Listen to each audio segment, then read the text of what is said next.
Mr. and Mrs. North, starring Barbara Britton and Richard Denning.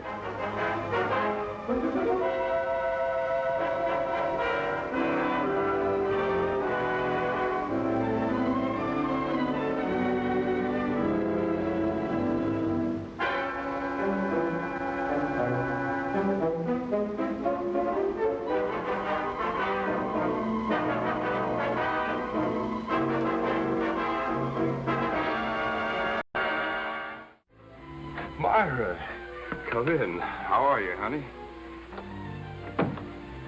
Don't how are you me. I brought back my introduction to you a long time ago. What is this, a gag? Oh, it's no gag. I've just been wanting to do that for a long time. I guess I had that coming.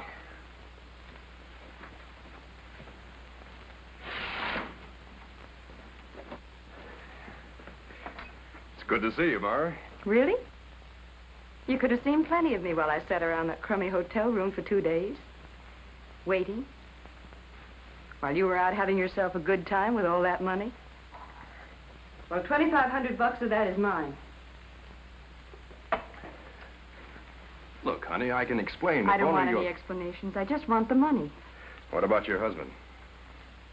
This has nothing to do with Bruce. I only want the dough that's coming to me. Oh, look, darling, it's a long story. If you'll only... You've conned me for the last time, Neil. Look, baby, I'm working on a deal, a big deal. And if it comes through, we'll be rolling in money. I know what your big deal is. It's George McMahon's daughter, the oil man. It's quite a nice break for you, Neil. And she's pretty, too. And rich.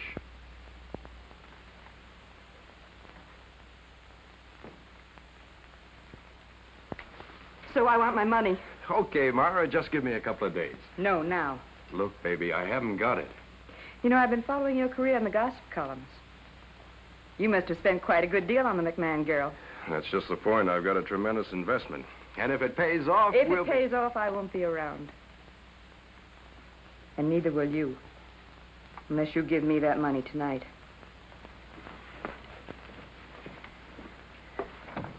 I hope I make myself clear. Tonight.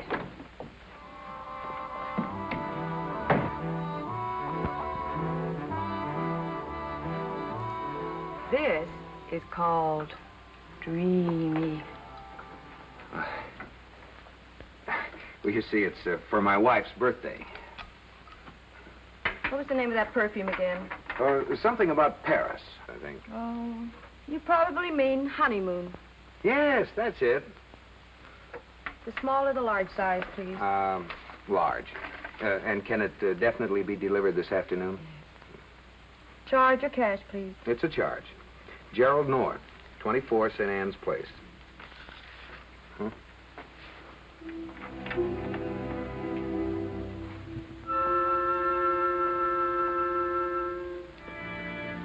Okay.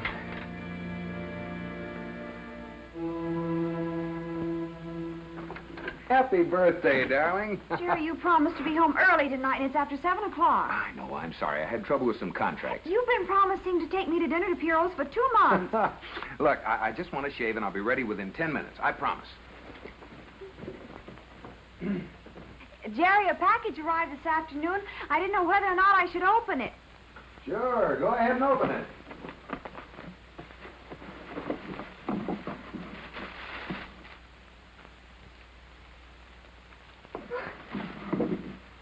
Oh, Jerry.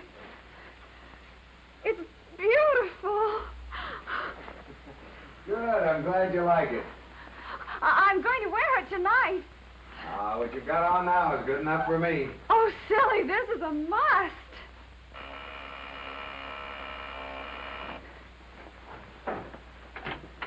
Ms. North? Yes? I'm from the Lord and Fitch department store. I'm terribly sorry, but there's been a mix-up. A fur coat was delivered this afternoon by mistake. There was a package for this address, but it was missent to a Mrs. Donahue. The store will bring your package by first thing in the morning, but I have to get the coat. The store is awfully upset about the inconvenience, and we... Oh, wait a minute. Jerry, what did you send me for my birthday?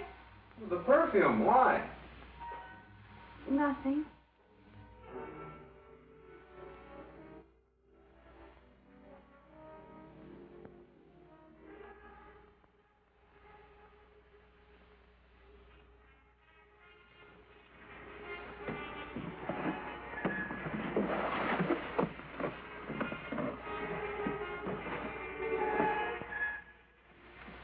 You're right, it was a mistake. Thank you very much, Mrs. North. Sorry to trouble you. We'll bring your package by first thing in the morning. Good night, ma'am.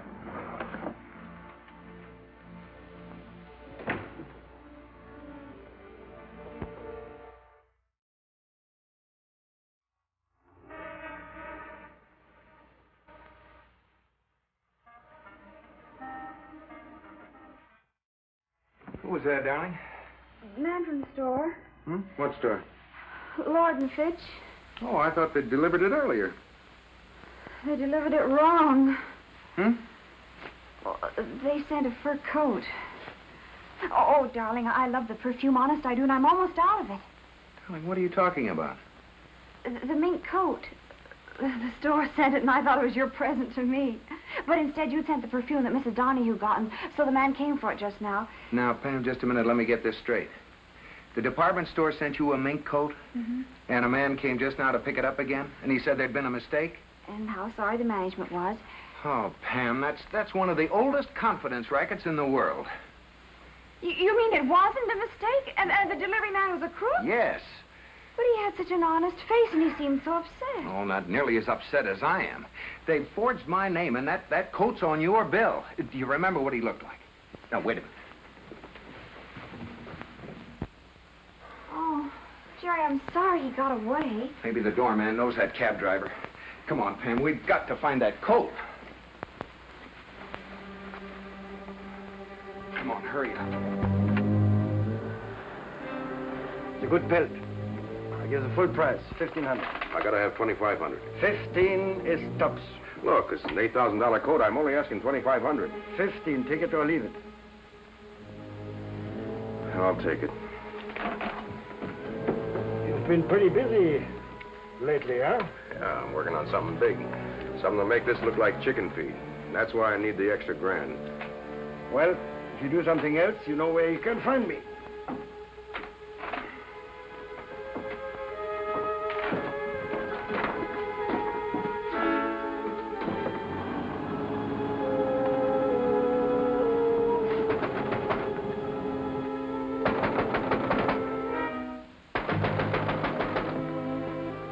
I'm closed for the night. Look, we don't want to lie. I'm closed for the night. I know, but did a man come here with a mink coat?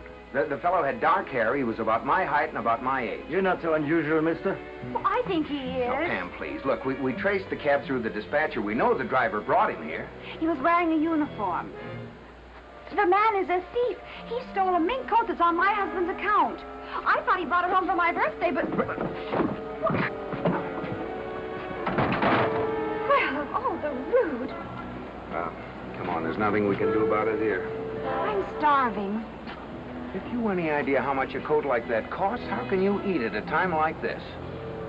I'm hungry, and it's my birthday. Oh, darling, that's right. I'm sorry. This is a pretty rotten celebration for you. Come on, we'll get you some dinner, and I could certainly use a drink.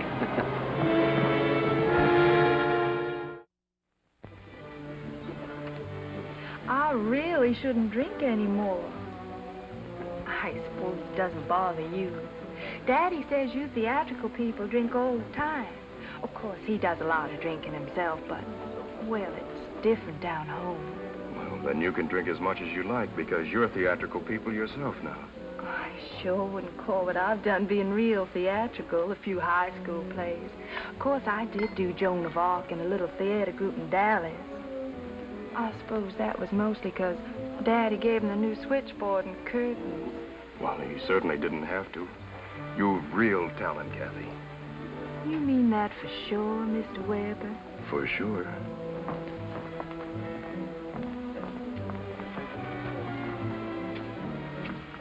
I've never been so hungry in my life. Darling, have anything you want. Sky's the limit up to $250. Thank you, Max. I thought you were just teasing or maybe being nice, saying you wanted to put me into your show. Oh, no, Kathy. I meant it. I know I've got no right at all drinking like this. You know, Neil, I spoke to Daddy about back in the show. He was a little suspicious at first, but, oh, not after he met you, but before. You see, Daddy always says oil draws more flies than honey. That's very clever of your father.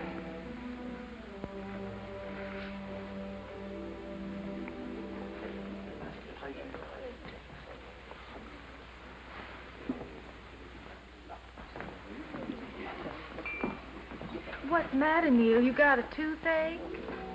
No, I just remembered a telephone call I have to put in. It's very urgent. Oh, is it about financing? Yes, I won't be long. Your eyes got a bug out every time you see that guy.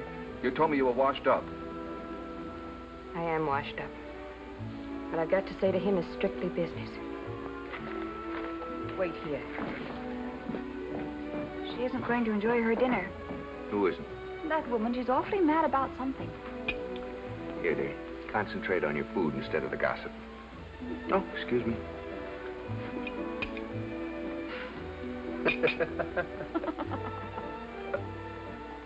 Does Bruce know you came to see me?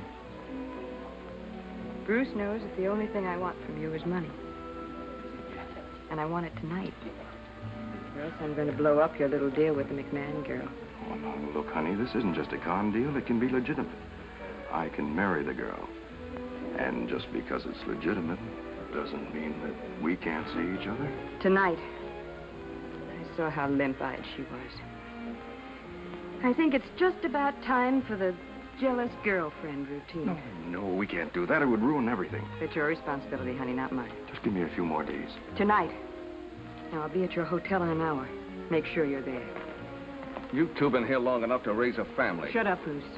I told you that this was strictly a business deal. Yeah, it's always been a business deal. Only I get the business. You walked out on me twice to go with him. Now I'm going to get what's been owed me for a long, long time. And that's the last that either of us will ever see of him. Let's get out of here.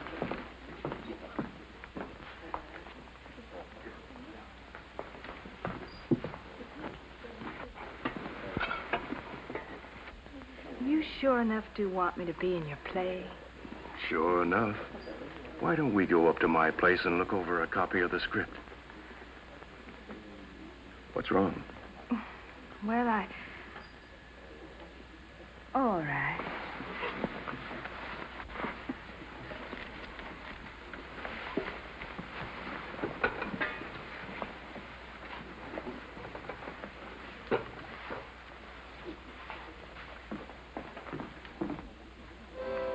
Jerry, that's the man. What man? The Mink man, the one with the coat. He just went out of here. Are you sure? Sure, I'm sure. Well, go ahead, quick. Watch where he goes. Keep the change.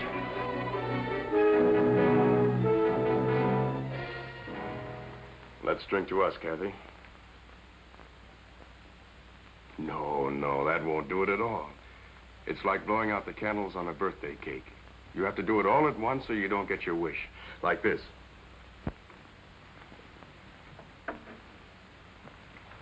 There. Is that the way? No. This is the way.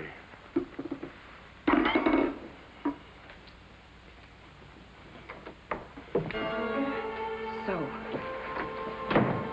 this is the woman. This is my rival. I won't stand it, Neil. I told you that. Stop being a fool and get out of here. I won't stand it. You can't do this to me.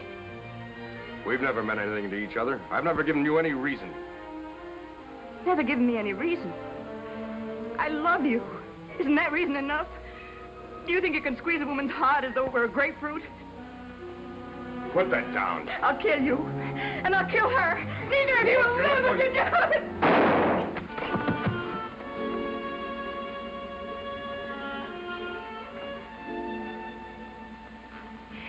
She shot herself. She's dead. Oh, don't cry, darling. We can't go to pieces now. We're in a nasty spot. This would be awful publicity.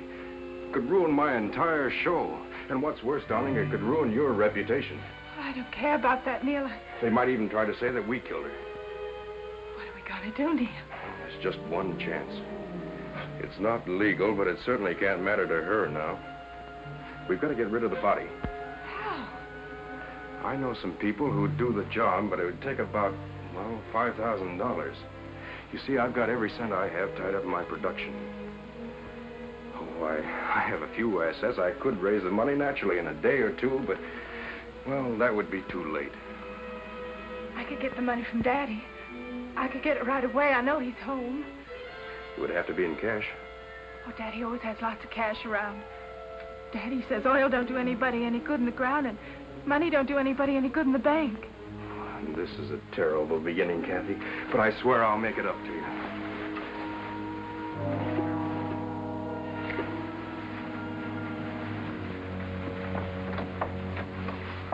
Hurry, darling.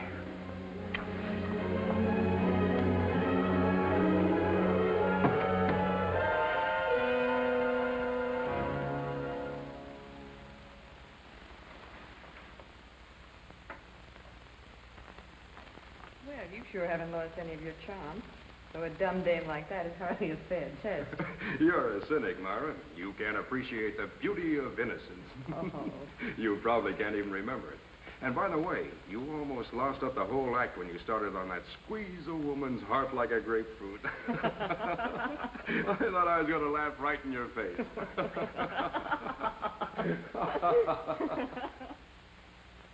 How can I answer riddles? Now, we have 400 rooms and 700 tenants. But we know he's here. We followed his cab. He's good-looking in a sleazy, mean way. About 5'11", with brown hair. Potted on the right side. Dinner clothes and a white shirt. And a maroon tie and black shoes. And a white handkerchief in his breast pocket. 9:36. Thank you.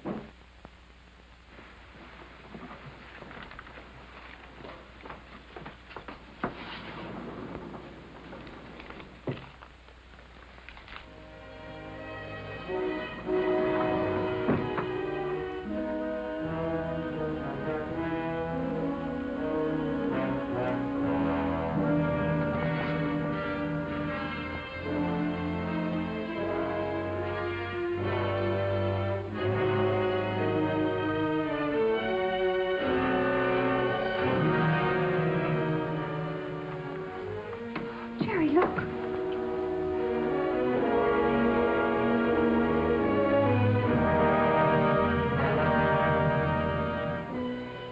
Dead. Jerry, stop him. What's the hurry? I didn't do it. Well, then who did? A guy named Weber. She's always carried a torch for him. I'd have done anything for her, but all she ever wanted was him. Even when she was hating him, he was all she ever wanted. Why should he kill her?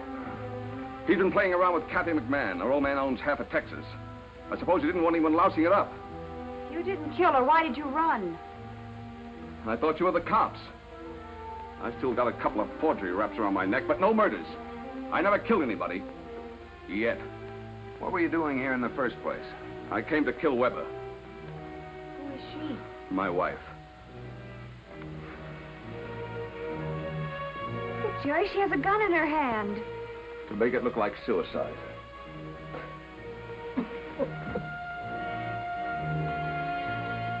All right. Get back now. I thought he was really grief-stricken. I am. Enough to get the guy who did this. Come on, move. Over there. Now, if you two will stand there nice and quiet, nobody will get hurt. But don't try to follow me. I'm going to get Weber. And I'll get anybody else who gets in my way. I'm going to lock you in here. Give me 5 minutes. Then you can start your yelling. Just keep out of my way.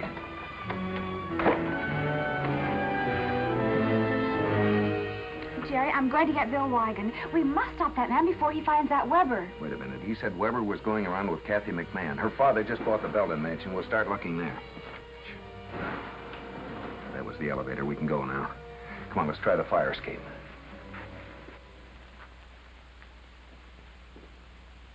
Darling, I thought something was wrong. There is.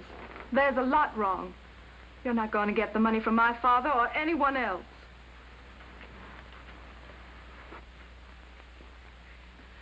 I went back, Neil. I went back to get my purse. I heard the two of you discussing the frame-up. It's true, Kathy. I don't know how to say this. I've done a lot of things in my life I'm not proud of. Oh, I'm not excusing myself. I'm just trying to say that probably the only honest emotion I've ever felt was for you. And that's why you arranged for that woman to cheat me?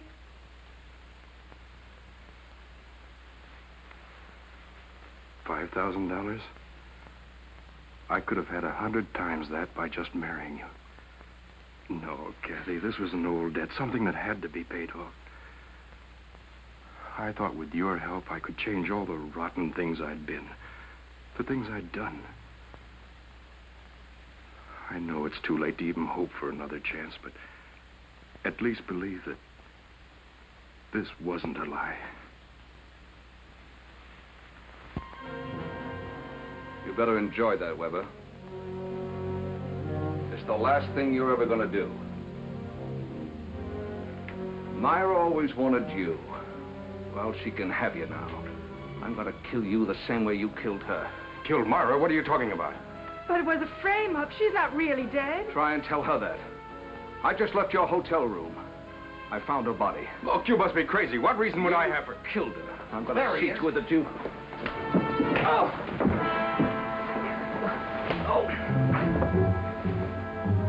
That's him, Jerry. That's the delivery man. What have you done with that mink coat? I guess you're Kathy McMahon. Quite a crowd you got yourself mixed up with. Oh, no, you don't. I've had enough trouble with you tonight. He killed my wife. He was afraid she'd lost up his plan to marry into all that McMahon dough. Well, you're going to have some trouble explaining what you were doing in the apartment with her body. No, I'm not. Because I can prove where I was up to the minute you found me. And they can tell she was dead a lot longer than that. All right, I'll tell you who killed her. It was Kathy. We'd work a frame up, Myra and me. Kathy came back and heard it. Is that true? I did come back and hear what they were saying, but... All right, it's true. I killed her. But I didn't mean to. We had a fight, and there was a struggle, and she hit her head on the table. I tell you, it was an accident. She wasn't shot? I'm sorry, Kathy. I really did want to start a new life. I thought you and I could be a swell combination. This is one thing you won't get away with, Weber. All right, keep back, all of you. Keep away from me. Keep back.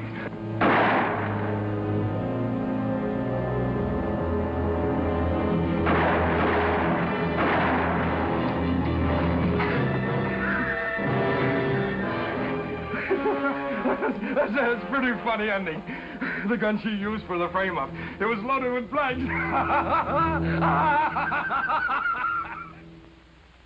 Yes, darling. Oh, wait a minute. There's someone at the door. This is Gerald North. Yes. A package for you from Lord and Fitch. Will you sign here, please? What's in it? A mink coat.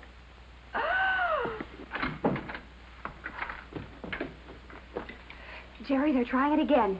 The mink coat. A man just tried to deliver it. Oh, but damn, I sent that man. Happy birthday, darling. You've earned it. You mean it's mine? Oh, Jerry, I'll put it right on it and come down to your office and you can take me to lunch. Bye. Isn't my husband wonderful? Lady, will you sign this, please? Oh, you have no idea how much trouble we've had with this mink coat. Yeah, lady, but just imagine how much trouble the minks had.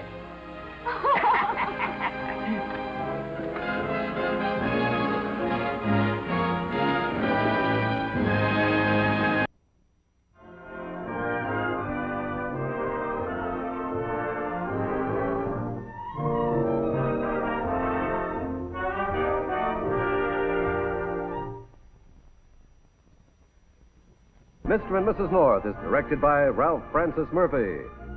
A John W. Loveton production.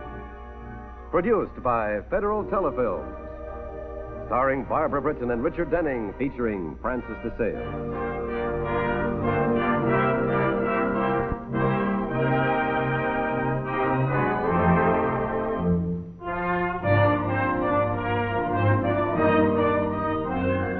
This has been a film presentation.